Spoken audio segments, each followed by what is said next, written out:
Fíjate que es bien curioso que el mismo 31 de julio, que fue el día en que el Banco de Japón sube sus tasas de interés, hay que decirlo primero que esta es la segunda vez en el año en que el Banco de Japón sube su tasa de interés. La primera vez fue en marzo pasado y no hubo ningún revuelo porque los mercados no le creyeron al Banco de Japón. Esta vez vino esta subida, pero también vino con una intervención bancaria muy fuerte, que el Banco de Japón se puso a liquidar dólares en una cantidad elevada para elevar el valor del yen. ¿Por qué? Porque el yen ya se había desplomado mucho, el Banco de Japón intervino y al mismo tiempo que intervino vino esta alza las tasas de interés y eso fue lo que generó este gran revuelo en Japón y al mismo tiempo pues también vino este atentado acá en Irán, ciudad de Teherán, que fue el asesinato del jefe político del grupo de Hamas por parte del gobierno israelí, algo que elevó el miedo a que Irán tuviera un ataque de represalia contra Israel, como se vio en abril pasado, y después que vieras a Israel tener que regresarle el golpe, porque ninguno de los dos países iba a dejar. Entonces fue una semana donde por un lado estuvimos al borde de la guerra y por el otro al borde del colapso económico. El propio Donald Trump acaba de dar una declaración que dijo estamos casi que al borde de una crisis como la de 1929 y de una guerra mundial. Eso lo acaba de decir Donald Trump, quien es hasta este momento el favorito para ganar los comicios de noviembre próximo. Y mucha gente se sorprende porque al mismo tiempo que ves un desplome económico, pues estás viendo también los tambores de guerra encendidos. La realidad es que la guerra y el desplome económico van de la mano. Siempre, históricamente, las guerras se producen por culpa de los desplomes económicos y viceversa. Hay una relación muy intrínseca entre ambas situaciones, guerra y economía. De hecho, ¿no? Cuando dices apocalipsis o caballos de los apocalipsis, pues no viene uno separado, vienen varios. O como decía el dicho, ¿no? Que una tragedia no viene sola, viene junta. Bueno, pues en este caso es similar. Hasta el momento, lo que pasó es que pues, la economía de Japón tiene una velocidad distinta a la economía del resto de Occidente, porque Japón durante mucho tiempo, desde los 90, su problema era que ellos no querían tener, bueno, que no había inflación. Era su problema, tenían un problema de deflación y por eso las tasas de interés las tenían en negativo durante mucho tiempo. Esto no es de hoy, desde finales de los 90, Japón ha tenido unas tasas de interés bastante bajas, en algunos casos negativo, y es muy contrastante con lo que ocurre, por ejemplo, con Estados Unidos, con Europa, que cuando estos países empezaron a elevar sus tasas de interés, Japón las mantuvo en 0% o en menos 0.25%. Bueno, y ahí lo que ocurrió pues era que los inversionistas pues iban y se financiaban en Japón y después venían y compraban activos más riesgosos, bueno, no tan riesgosos, compraban bonos del gobierno mexicano que te ofrecía una tasa del 10% del Banco de México. Y efectivamente, fíjate que es bien curioso lo que ocurrió con Japón, que al final, o sea, sacaban, porque de Japón era donde se sacaba una gran cantidad de dinero, que después venía a México o a Brasil o a la bolsa de Estados Unidos, subía al mercado accionario, el peso mexicano se fortalecía, que es lo que vimos desde el final de la pandemia, que el peso mexicano empezó a fortalecerse, cayó hasta los 16.40, 16.30, llegó a estar por ahí. Una cosa de ese tamaño, y que fue lo que fue el llamado superpeso mexicano. La primera lección de esto es que este superpeso mexicano que prácticamente fue desde el final de la pandemia, bueno, desde la época de la pandemia, sube bastante en la época del 2020, creo que subió hasta 25, 26, una cosa 25. Así, y después empieza una caída brutal en el tipo de cambio de México. Y lo más sorprendente es que eso se debió a pues al llamado carry trade que se financió a través de Japón. Este carry trade lo que asusta a los inversionistas es que llega a su final, pero también está pues esta venta, o sea, esta necesidad de Japón que ya no quiso permitir que el yen se les devaluara tanto, porque es bien curioso, conforme el peso mexicano se fortalecía, el yen se devaluaba. Y ahí lo sorprendente es que pues nuestro tipo de cambio no depende de la balanza de pagos, sino más bien depende de toda esta especulación financiera por parte de gente con bastante dinero, porque no van y piden 100 pesos a Japón, piden unas cantidades enormes de dinero. Uno de los que iba a Japón a pedir dinero y es ahorita de los más ricos, tiene 277 mil millones de dólares, es Warren Buffett. Fíjate nada más que curioso. O sea, no, es que no iba cualquier persona. Iba no, los que tienen bancos. Y fíjate que es bien curioso, porque ahora cuando uno habla de Argentina, del tipo de cambio, de que dices, oye, Milei, que por qué se le sigue devaluando el peso argentino, que allá para evitar la devaluación del peso argentino, pues Milei los puso a reducir gastos y una austeridad brutal. Pues aquí en México te das cuenta que realmente el tipo de cambio depende más de la voluntad de estos grandes capitales. O sea, esto es algo que hay que entender. O sea, cuando estos capitales te quieren acabar con la moneda, te la acaban.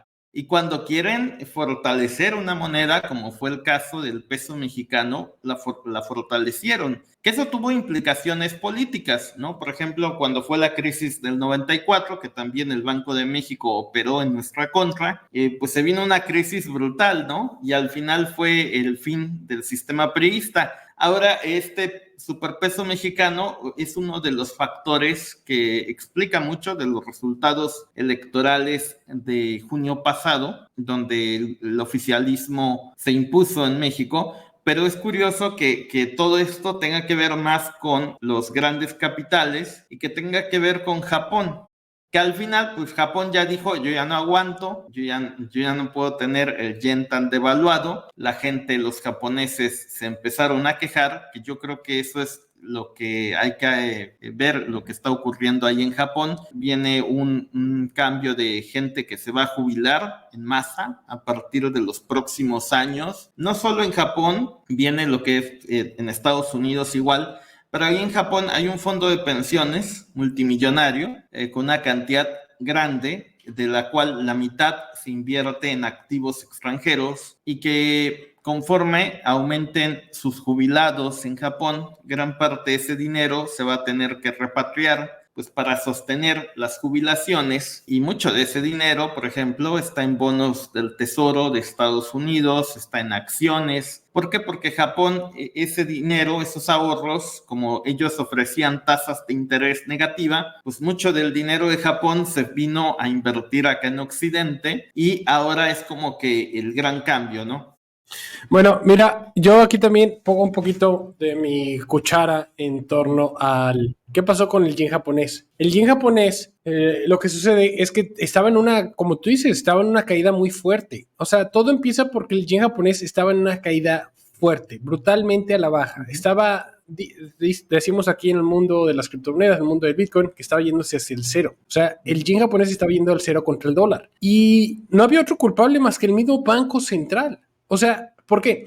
Porque ellos bajaron la tasa de interés al 0%. Lo que sucede, y por lo cual dicen que hubo deflación, es que en 1990 Japón entró en recesión económica. Y al momento, en el instante en que entran en recesión, el banco japonés, en vez de permitir que la recesión tomara su curso, se hiciera la purga, las malas inversiones desaparecieran, renaciera, se reseteara el sistema financiero, no lo dejaron. Y empezaron a imprimir yenes. Empezaron a imprimir yenes con la idea de que podían salvar a la economía a través de la inflación. Y eso es lo que le pasó a Japón. Ellos empiezan a tener que inflar su moneda e imprimir yenes para sostener el supuesto crecimiento económico. Pero realmente ese crecimiento no era más que inflación. ¿Y qué es lo que pasa en una recesión económica? Que la gente no gasta, que la gente prefiere no gastar. Y empiezan a entrar en una estanflación. La gente ya no quería gastar, estaban subiéndose los precios porque devaluaban la moneda y entraron en una desesperación porque la gente no gastaba y seguían perdiendo poder adquisitivo en la moneda porque seguían imprimiendo. Eso los lleva a tener las tasas de interés más bajas de todo el mundo. Brevemente, Europa llegó a esas tasas, pero no aguantaron. Ujú. Japón aguantó más, al menos 0.1%. Y esto causa, como tú dices, el famoso fenómeno del carry trade, que al final del día es un alimentador de burbujas. Porque estás imprimiendo dinero, o sea, estás empobreciendo al Japón, a la persona japonesa, al ciudadano japonés, lo estás empobreciendo para enriquecer patrimonio de los occidentales. Y eso le empezó a pasar a Japón. Ellos tienen la Trinidad, o ellos querían controlar la Trinidad imposible. Puedes controlar 2, pero no 3. Si intentas controlar 3, se rompen las cosas. Japón intentó controlar 3. Y lo que sucede es que se desplomó su moneda. Entonces, cada vez que se desplomaba su moneda, Japón empezaba a vender bonos del gobierno de Estados Unidos para repuntelar su moneda, porque ellos estaban imprimiendo demasiado dinero. Y en vez de simplemente dejar de imprimir dinero, por eso podemos ver cómo es el sistema financiero fiduciario, no puedes dejar de imprimir. En vez de dejar de imprimir, ellos preferían agarrar de sus reservas estos bonos y estarlos vendiendo para repuntalar su moneda. ¿Les funcionaba? Pues sí, puedes ver que en esta gráfica puedes ver de repente estos piquitos. Estos piquitos eran esos intentos. Pero como la tendencia era bajista, no importaba. Y volvía a caer, y volvía a caer. Y estaban acabándose sus reservas. O sea, ahora se estaban empobreciendo ellos.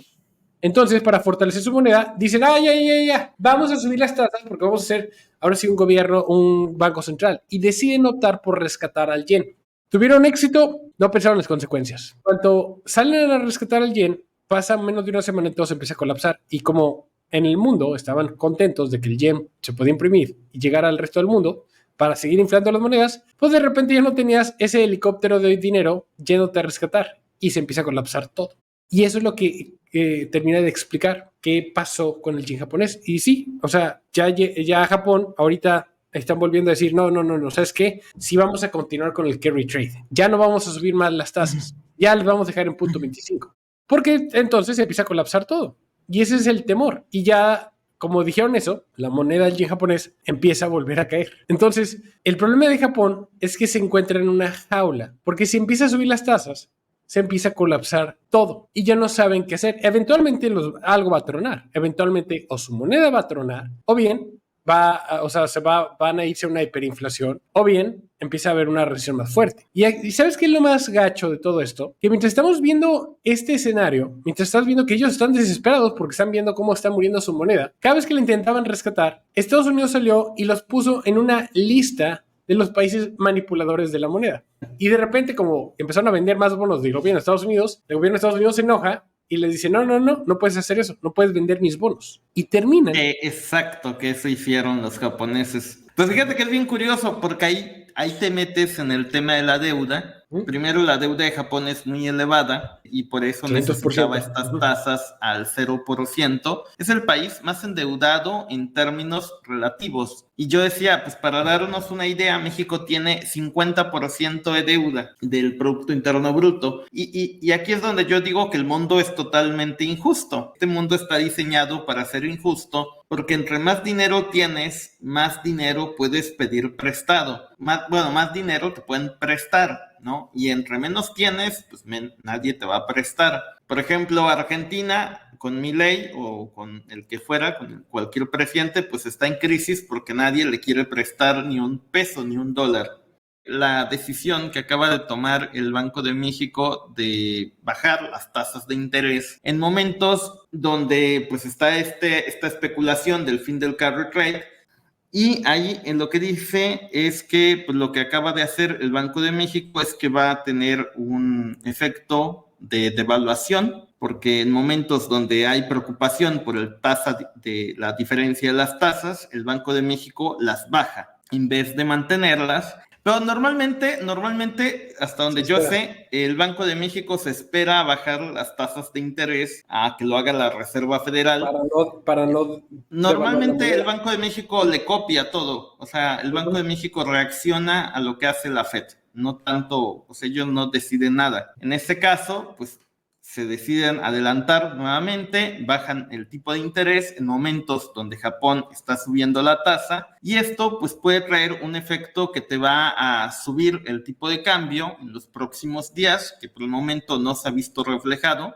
Nunca nadie cuestiona a la banca central en México. O sea, en México todo el mundo cree que el tipo de cambio es responsabilidad del presidente de la República. Por ejemplo, si el peso mexicano se fortalece, la gente lo considera que el gobierno está haciendo un buen trabajo. Si se devalúa, por ejemplo, en el 94, 95, con el error de diciembre, mucha gente culpa solo a Cedillo y a Salinas, pero nadie habla del papel que jugó el Banco de México en aquella crisis económica, que yo creo que fue uno de los más, de los que causó esa crisis, y ese es el motivo, o sea, porque realmente nadie pone sobre la mesa que el Banco de México es el que tiene el control y el que debiera de asumir las consecuencias políticas, pero pues nunca vas a ver que vaya a haber una marcha ahí a la Que sede. debería del Banco de México. No, o sea, la vas a ver en Palacio Nacional, pero no hay.